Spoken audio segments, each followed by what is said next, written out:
And do you know that there was unhappiness and anger and disagreement in the feminazi march? And you know what the anger with the transgenders are hysterical. They're mad. The transgenders are upset because the Women's March was not inclusive to biological men who identify as women, and it presented an oppressive message that having a vagina is essential to womanhood, and we can't have that in the women's movement.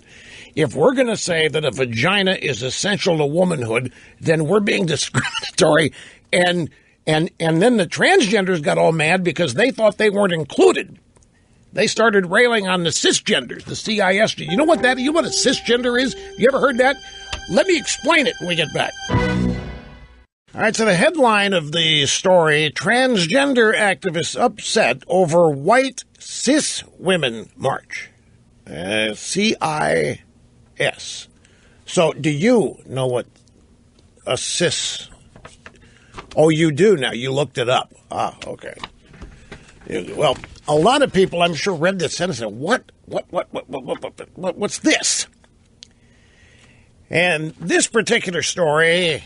Washington Free Beacon, transgender activists are upset that the feminazi march over the weekend was not inclusive to biological men who identify as women, as the protest presented an oppressive message that having a vagina is essential to womanhood.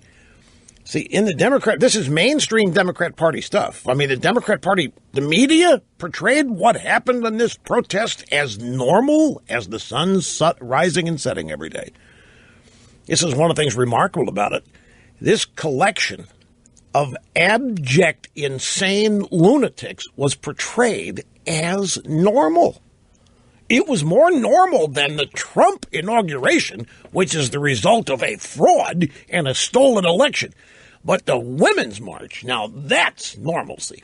And that's what they try to convey.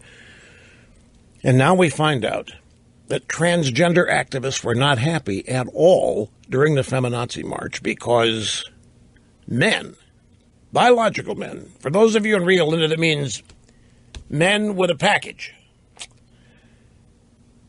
who identify as women, who think they're women, who want to be women, but they've got the package, they were not allowed. And so the oppressive message of the feminazi march was discriminatory.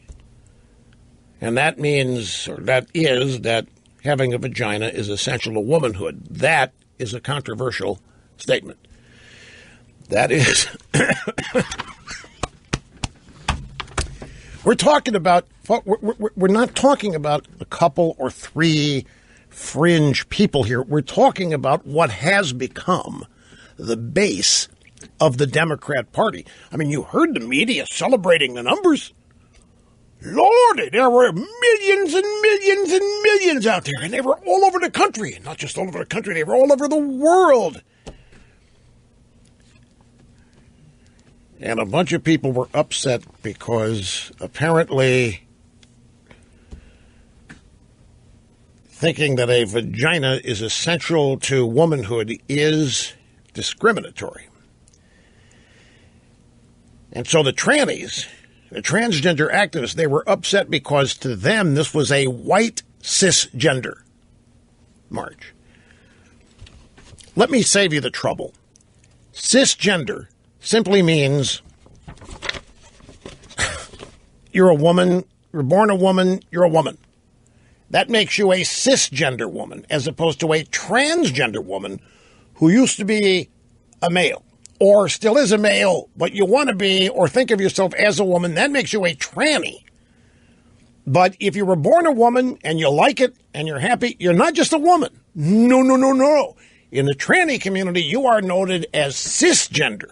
CIS gender. And the cisgender crowd apparently ran this march over the objections of the transgenders, who are 0.1%. And I got my question yesterday. How in the world, why in the world, how does transgenderism even have anything to do with liberalism? And there's an answer to that. It's not a rhetorical question. The answer to that is meant to be explanatory and illustrative. Well, what does transgenderism have to do with any ideology? But the fact that it does, the fact that transgenderism is exclusively tied to liberalism ought to tell you something about it.